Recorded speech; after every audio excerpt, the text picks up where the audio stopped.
Ever get that feeling? You know, uh, like when you're working out, maybe even watching what you eat, but you're still not feeling your best. You're kind of sluggish, your brain's foggy, and your clothes feel a bit, well, tighter than they should. Yeah, I think we've all been there. Right.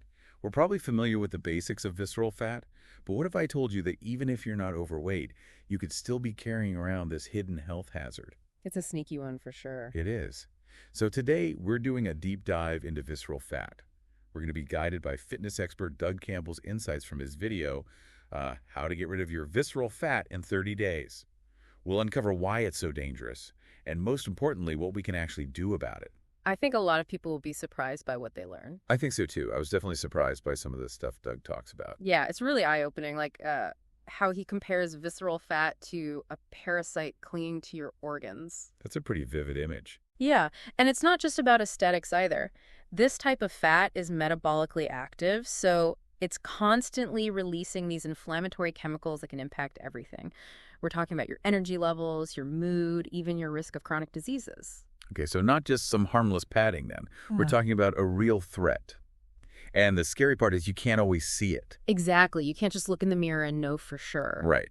Doug uses the phrase, tofu thin on the outside, fat on the inside, to highlight how you can be relatively thin and still have high visceral fat. Yeah, and that's why understanding the dangers and learning to identify it is so crucial. So true. If we connect this to the bigger picture, high visceral fat increases the risk of some really serious health problems. Heart disease, stroke, type 2 diabetes. Right. Certain cancers, even dementia and liver disease have been linked to high visceral fat. That's a pretty sobering list. Yeah, it's not something to take lightly. So how do we know if we're carrying around too much of this hidden danger? Is there a way to tell? Well, Doug outlines a practical checklist. It can help you assess your risk. He talks about things like your waistline measurement, your height to waist ratio, even the shape and feel of your belly. So it's not just about stepping on the scale. Yeah. Interesting. Let's unpack this checklist and see what red flags we should be looking for. Doug mentions that a waistline over 30 inches for men is a major concern. Right. What about for women? For women, a waistline over 35 inches is generally considered a red flag. It suggests a significant accumulation of visceral fat, right around the organs. Okay, so keep those measuring tapes handy, folks. What about the height to waist ratio? Sure. Your waist should ideally be less than half your height. So if you're 6 feet tall, for example, your waist should be somewhere around 36 inches or less. Got it. What about body shape? Does that give us any clues? Absolutely. Doug describes a hard, round belly as a classic sign of visceral fat, whereas a softer belly, the kind you can pinch, that indicates more subcutaneous fat, which is less metabolically harmful. So it's not just about the size of the belly, but also how it feels. Exactly. That's interesting. And this ties into another point Doug makes. Pay attention to your energy levels and cravings. Like, are you constantly hitting that afternoon slump? Do you have those persistent sugar cravings? These could be signals that visceral fat is disrupting your metabolism and hormones. It's like your body's trying to tell you something's off. Precisely. And finally, be aware of your key health markers. Things like high blood pressure, high cholesterol, prediabetes, or insulin resistance. These are often linked to visceral fat, even if you maintain a normal weight. So even if the number on the scale doesn't seem alarming, these other factors could be painting a different picture. Exactly. It's about looking at the whole picture. Now, I know a lot of people think they can simply out-exercise visceral fat. Can't we just hit the gym harder and sweat it out? Well, that's a common misconception, and Doug addresses it head-on. He points out that it's not just about how intensely you train. It's about how you live overall. Visceral fat is a lifestyle issue. So it's not a quick fix. Right. It's about creating a sustainable, healthy lifestyle, not just crushing yourself at the gym. That makes sense. And I think a lot of people, especially men, get caught up in that calories in, calories out mindset. Yeah, definitely. They try to outrun their bad habits, which we're learning plays a huge role in visceral fat accumulation. So what does a more effective approach look like? I know Doug has his 7-step action plan. Yeah, he lays it out really well. All right, so let's dive into that. The first step is eat smart, not less. And this is where things get really interesting. I agree. He doesn't advocate for extreme diets or deprivation. It's all about making informed food choices that work for you long term. Right. It's about sustainability. Okay, I'm intrigued. Let's unpack what Eat Smart Not Less really means and how it helps tackle visceral fat. So Doug's Eat Smart Not Less philosophy emphasizes prioritizing protein and fiber. Okay, so not just another diet fad. This seems more, like a sustainable approach. Why are protein and fiber so crucial in this fight against visceral fat? Think of it this way. Protein is like the building block of your muscles. Okay. It helps maintain and build lean muscle mass, which is essential for boosting your metabolism and burning more calories, even at rest. Plus, it keeps you feeling fuller for longer, so you're less likely to reach for those sugary processed snacks that contribute to visceral fat. So it's a double whammy, building calorie-burning muscle while reducing cravings. Exactly. That's brilliant. What about fiber? What role does that play? Well, fiber is like the unsung hero of digestion. It helps regulate your blood sugar levels, promotes gut health, keeps things moving smoothly, through your digestive system. And a healthy gut, it's increasingly being linked to better metabolic function and a reduced risk of chronic diseases, including those associated with visceral fat. Wow, I never realized fiber played such a crucial role. I guess those high-fiber cereals I've been ignoring might be worth a second look. Doug also mentions cutting back on sugar. I know that's a big one for a lot of people. Oh, absolutely. Yeah. And for good reason. Sugar is a major culprit in visceral fat accumulation. It triggers those insulin spikes, which can lead to fat storage, especially around the belly. Cutting back on sugary drinks, processed foods, refined carbohydrates, that can make a huge difference. Okay, so ditch the soda, opt for water, unsweetened tea, maybe even sparkling water with a squeeze of lemon. Right. What about those, healthy sweeteners like agave or honey? Are those okay? Doug recommends being mindful of all types of added sugars. Okay. Even those perceived as natural.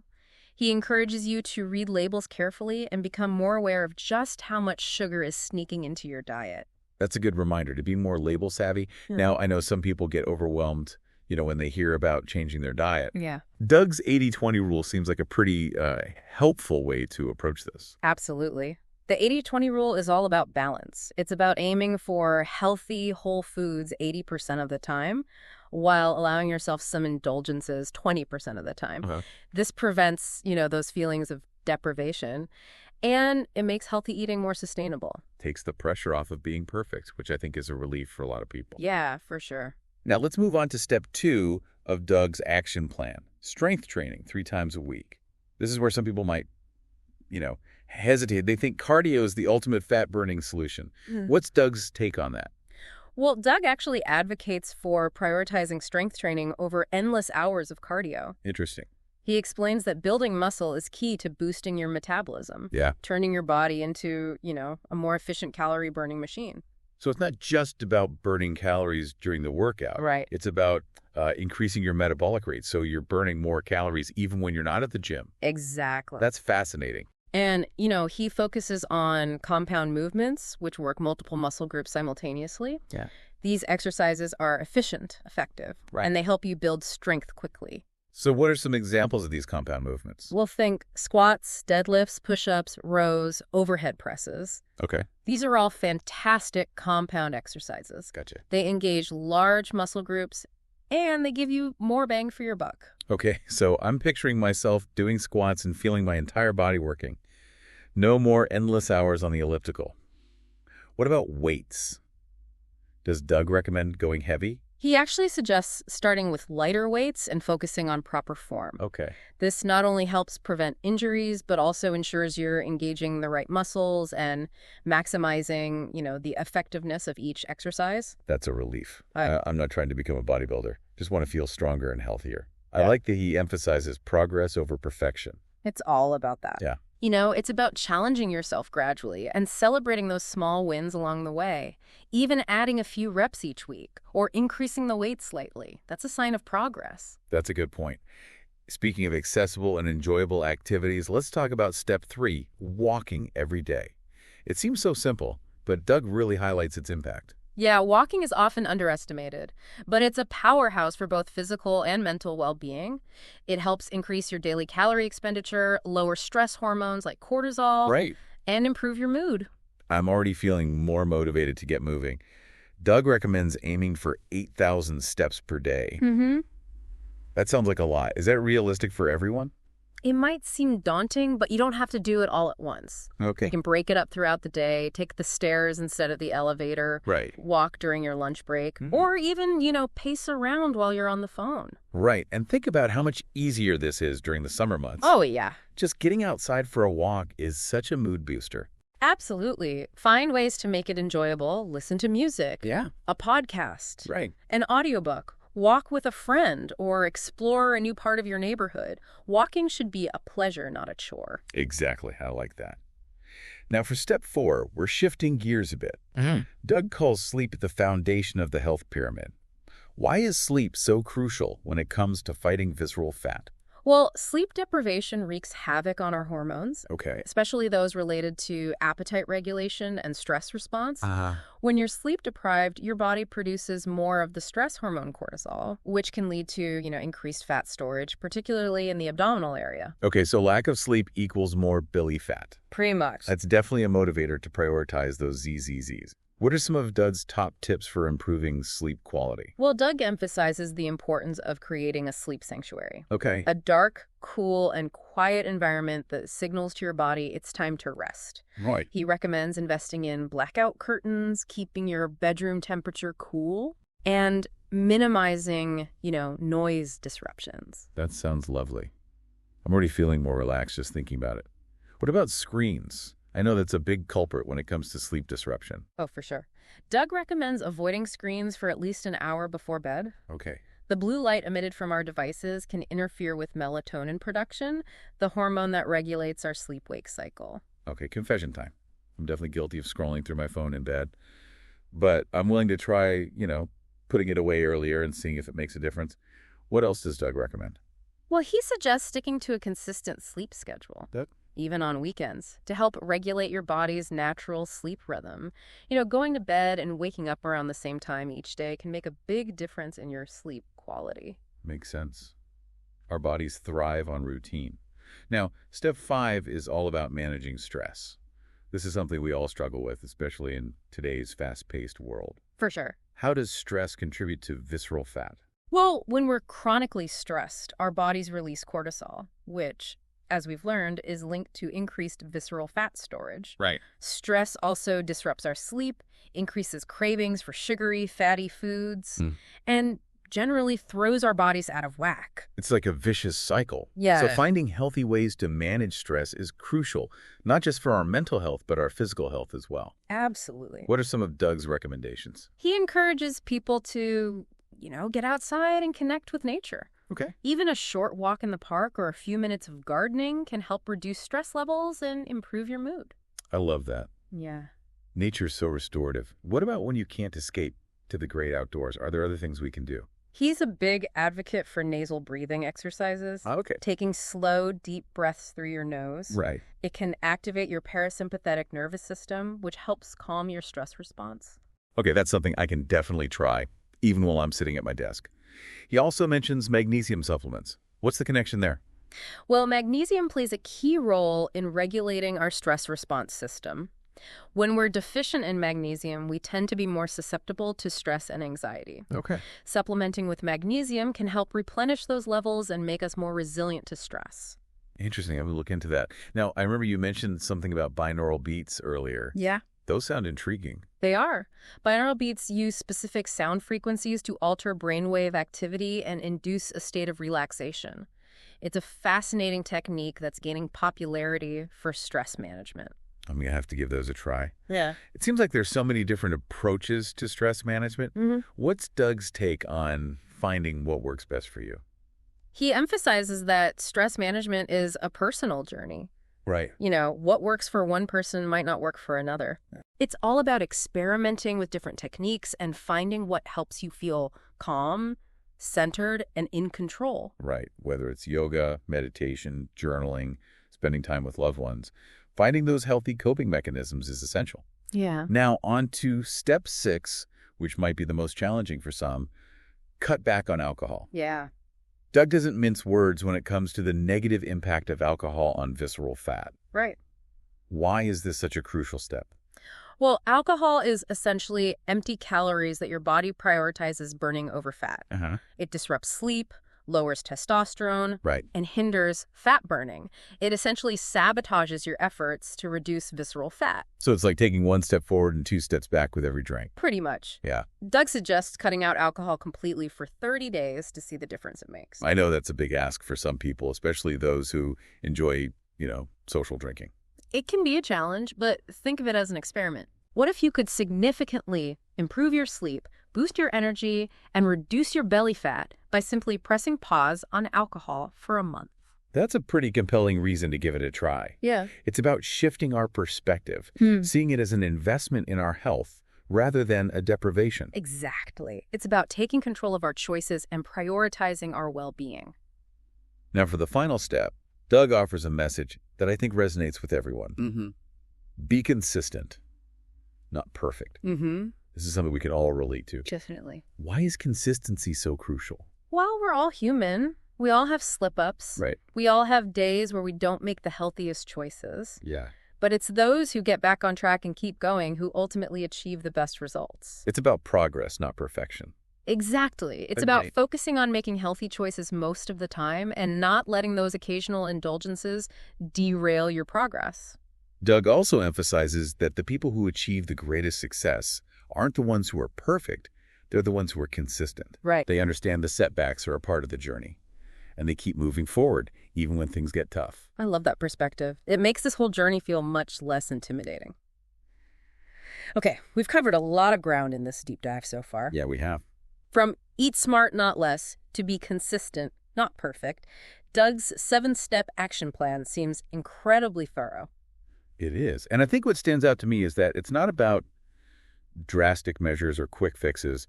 It's about creating sustainable habits that can transform your health for the better. Right. It's about making gradual changes, finding what works for you, and enjoying the process. Now, I'm curious to delve into the specifics of each step.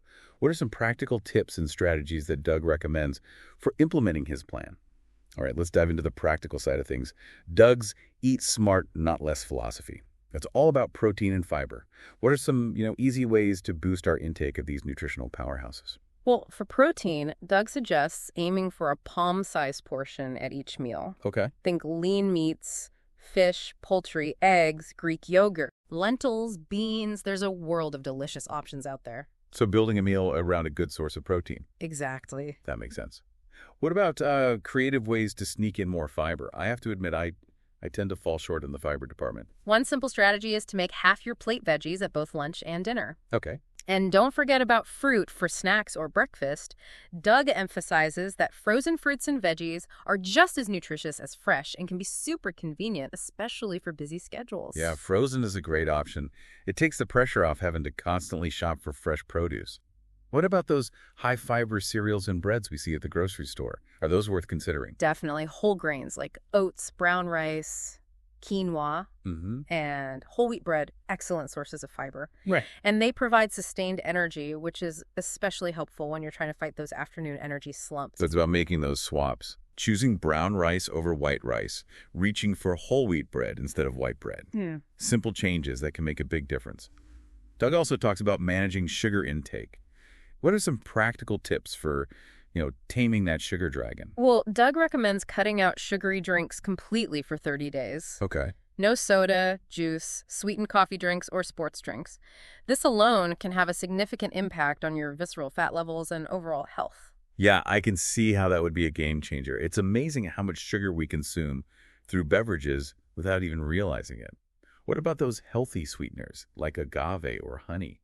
Are those okay in moderation? Doug suggests being mindful of all added sugars, even those marketed as natural. He emphasizes that sugar is sugar, regardless of the source, and it all contributes to those insulin spikes that promote visceral fat storage. That's a good point. It's about reading labels carefully and becoming more aware of, hidden sugars. Now, I know that strength training can seem intimidating to some people. What are some of Doug's go-to strength training exercises for beginners? He recommends starting with bodyweight exercises, things like squats, lunges, push-ups, and planks. Okay. These exercises can be done anywhere, anytime, and they effectively target multiple muscle groups. Okay, so no gym membership required. That's a win. What if someone wants to take it up a notch and start incorporating weights? Any tips for choosing the right weight? Doug suggests starting with a weight that allows you to maintain good form for 10 to 12 repetitions. Okay. You should feel challenged but not strained. Remember, it's about gradually building strength, not lifting as heavy as possible. It's all about those small wins and celebrating progress along the way. Now, for walking, Doug recommends aiming for 8,000 steps per day. For someone who's currently, pretty sedentary, that might feel a little overwhelming. How can we ease into it? Start by tracking your current steps. Use a fitness tracker or an app on your phone. Right. This will give you a baseline to work with. Then gradually increase your steps each day, adding an extra 500 to 1,000 steps every week or so. So it's about setting realistic goals and building up gradually. Yeah. What are some easy ways to sneak in more steps throughout the day? Take the stairs instead of the elevator. Walk or bike to work or errands if possible. Right. Park farther away from your destination. Okay. Pace around while you're on the phone, or even walk around your house during commercial breaks while watching TV. I love those ideas. It's about finding those little pockets of opportunity to move more throughout the day. Now, for sleep, Doug emphasizes creating a relaxing sleep environment. What are some key things to focus on? Make sure your bedroom is dark, cool, and quiet. Okay. Invest in blackout curtains or an eye mask to block out light. Keep your room temperature around 65 degrees Fahrenheit. And use a white noise machine or earplugs to minimize noise distractions. Those are all great practical tips. It's amazing how those small environmental changes can really impact sleep quality. What about the dreaded screen time before bed? Any advice for breaking that habit? Doug suggests setting a digital curfew, Okay. an hour or two before bedtime where you put away all your devices. Instead, try reading a book, taking a relaxing bath, or listening to calming music. I know it's a challenge, but the potential benefits for sleep and overall health are worth it. Now, for stress management, Doug recommends nasal breathing exercises. How exactly do those work and why are they so effective? Well, when you breathe slowly and deeply through your nose, you activate the parasympathetic nervous system, which is responsible for calming your body and slowing down your heart rate. This can help reduce feelings of anxiety and stress. So it's about being intentional with our breath. Yeah. And using it as a tool to, calm our nervous system. It's fascinating. Are there specific nasal breathing techniques that Doug recommends? One simple technique is called box breathing. You breathe in for a count of 4, hold your breath for a count of 4, exhale for a count of 4, and hold your breath again for a count of 4. Okay. Repeat this cycle for a few minutes, and you'll likely notice a sense of calm washing over you. I'm going to try that right now. Yeah. It seems so simple, yet effective. Now, for the, challenging but crucial step, cutting back on alcohol, Doug suggests going alcohol-free for 30 days. What advice does he offer for, navigating social situations and resisting temptation? Doug emphasizes that it's about reframing your mindset.